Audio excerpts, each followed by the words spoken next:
మాధవకి త్వరగా పెళ్లి చేయాలని పెళ్లిళ్ల బ్రోకర్ను నారాయణ ఇంటికి తీసుకొని వస్తాడు. గారెలు వేసి పెట్టిన అమ్మాయి ఉంది కదా కవిత, మీ అన్న మంచివాడని ఆమె ఇంకా వెయిట్ చేస్తుంది. కాకపోతే పెళ్లికి ఒక కండిషన్ పెట్టారట. ఆ కండిషన్ ఏంటో తెలుసుకోండి, ఆ ఇంటికి వెళ్ళి మాట్లాడండి అంటూ మీడియేటర్ చెప్తాడు. అంతేకాకుండా మీ అన్నయ్య ఆమెతో సపరేట్గా కలిసి మాట్లాడాడట కూడా అని అతను చెప్పి వెళ్ళిపోతాడు. దీంతో అందరూ షాక్ అవుతారు. మాధవ్ ఇంటికి వచ్చేసరికి అందరూ చుట్టుముడతారు. ఏంటి అని మాధవ్ అడిగితే, మేమంతా నువ్వెంతో మంచివాడివని అనుకున్నామని చక్రి నిలదీస్తాడు. ఇప్పుడు నా మంచితనానికి ఏమైంది అని మాధవ్ ప్రశ్నిస్తే మహా కౌంటర్లు వేస్తుంది. సిమెంట్ కింద ఇసుకల, గోడ కింద పునాదిలా దాచేశారు అని మాధవ పనిచేసే స్టైల్లో మహా సెటర్లు వేస్తుంది. పండిపోయిన మేస్త్రిలా మాట్లాడితే నాకెలా అర్థమవుతుంది అని మాధవ్ అంటాడు. అసలు ఎవరెవరిని కలుస్తున్నావు, ఇంకెంతమందిని కలిసావంటూ ఇలా తలొక్క రకమైన ఎగ్జాంపుల్ చెప్పి మాధవ్ని నిలదీస్తారు. గారెలు ఎలా వేయాలరా కన్నా అని మహా అడుగుతుంది. ఇక గారెల టాపిక్ తీయగానే మాధవ్ అక్కడి నుంచి వెళ్ళే ప్రయత్నం చేస్తాడు. కవిత అనే అమ్మాయిని ఎక్కడ కలిశారు, ఏ రెస్టారెంట్లో కలిశారు, ఏం మాట్లాడుకున్నారు అని ఇలా అడుగుతూ ఉంటారు. ఇల్లు పాతది అని ఆ ఇంటిని వదిలేసి వస్తే పెళ్లి చేసుకుందామని కవిత మాట్లాడిన మాటల్ని మాధవ్ గుర్తు చేసుకుంటాడు. కానీ ఆ అమ్మాయిని నేను కలవలేదు అని అబద్ధం చెప్పే ప్రయత్నం చేస్తాడు మాధవ. చక్రి, కేశవ కన్నా మహా ఇలా అందరు ఎంతలా అడిగినా మాధవ్ నోరు విప్పడు. మాధవ్ ఎంతకు నిజం చెప్పకపోవడంతో అమ్మాయి ఇంటికి వెళ్దామని మహా అంటుంది. చక్రి నేను కలిసి ఆ ఇంటికి వెళ్ళి నిజం తెలుసుకుంటామని మహా చెప్తుంది. బోర్ కొడుతుంది, ఒక రీల్ చేద్దామని కేశవని కన్నా అడుగుతాడు. ఇక ట్రెండింగ్ రీల్ సెర్చ్ చేస్తే అందులో శైలు రీల్ కనిపిస్తుంది. రీల్ వద్దు గీల్ వద్దు అని కేశవ డైవర్ట్ చేసే ప్రయత్నం చేస్తాడు. ఇదే విషయాన్ని మహా చక్రీలకు కన్నా చెప్పి ఆ రీల్ చూపిస్తాడు. రీల్ చూసిన వెంటనే మహా అసలు విషయాన్ని కనిపెట్టేస్తుంది. అందులో ఉన్నది కేశవ అని చెప్పడంతో కన్నా చక్రి షాక్ అవుతారు. బయట కేశవ మాట్లాడుతూ ఉంటే అటు జరుగు ఇటు జరుగు అని చక్రి కన్నాలు ఆడుకుంటూ ఉంటారు. మేము రీల్ చేస్తున్నాం, పక్కకు జరుగు అని అంటాడు. ఇందాక రీల్లో చూసినట్టు అమ్మాయి చేతిని పట్టుకోండని మహా చెప్తుంది.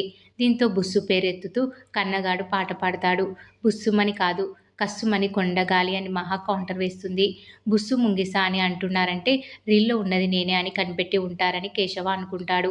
మీకు ఆటలుగా ఉందా అని కేశవ ఫైర్ అవుతాడు. ఈ రీల్లో ఉన్నది ఎవరు అని కేశవని నిలదీస్తారు.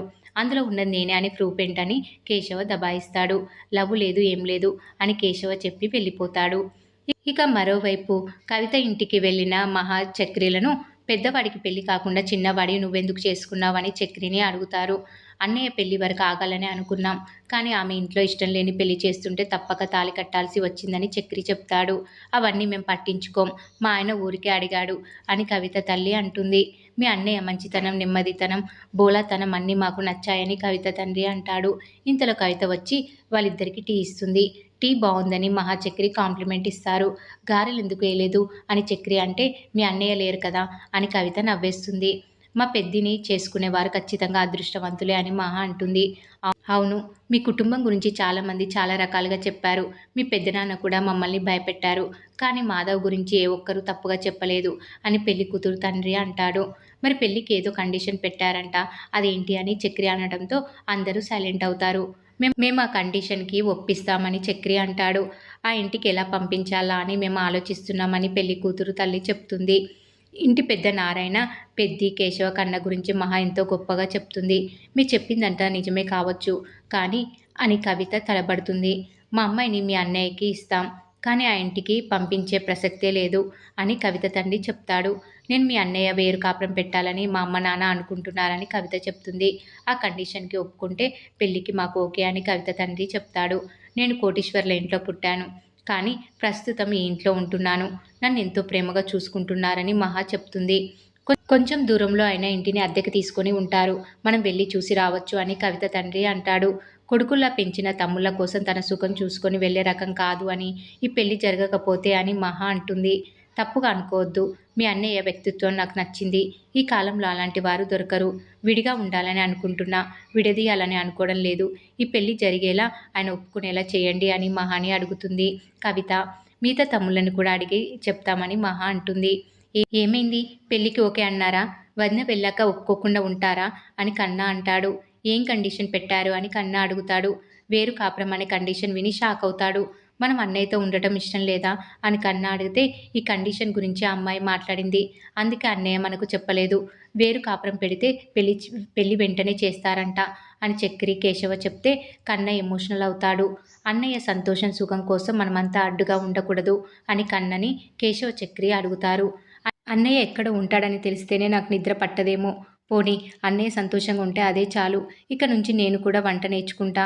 ఇక అన్నయ్యతో కలిసి తినం. నాకు ఇష్టమైనవి కొని తెచ్చేవాడు. అలాంటివి ఇకపై ఉండవు. అన్నయ్యని చూడాలని ఇంటికి వెళ్తే వదిన ఏమైనా అంటే ఇకపై జీవితంలో అక్కడికి వెళ్ళలేమేమో అని కన్నయ్య ఏడ్చేస్తాడు. మనమంతా నచ్చితే వేరు కాపురం అని కండిషన్ ఎందుకు పెడతారు? ఈ ఇల్లు వద్దు, మనం వద్దు, అంతే కదా అని కన్నయ్య ఎమోషనల్ అవుతాడు. నన్ను ఈ కర్రతో కొట్టండి. నన్ను కొడితే కన్న నవ్వుతాడు. మీరు నన్ను కొడుతున్నట్టు నాటకం వేయండని మహాని కేశవ అడుగుతాడు. దీంతో కన్నని నవ్వించేందుకు కేశవని కొడుతున్నట్టు మహా నాటకం వేస్తుంది. మరి ఇక దీంతో కన్న పగలబడి నవ్వేస్తాడు. మరి ఏం జరగబోతుంది అనేది రాబోయే ఎపిసోడ్లో తెలుసుకుందాం.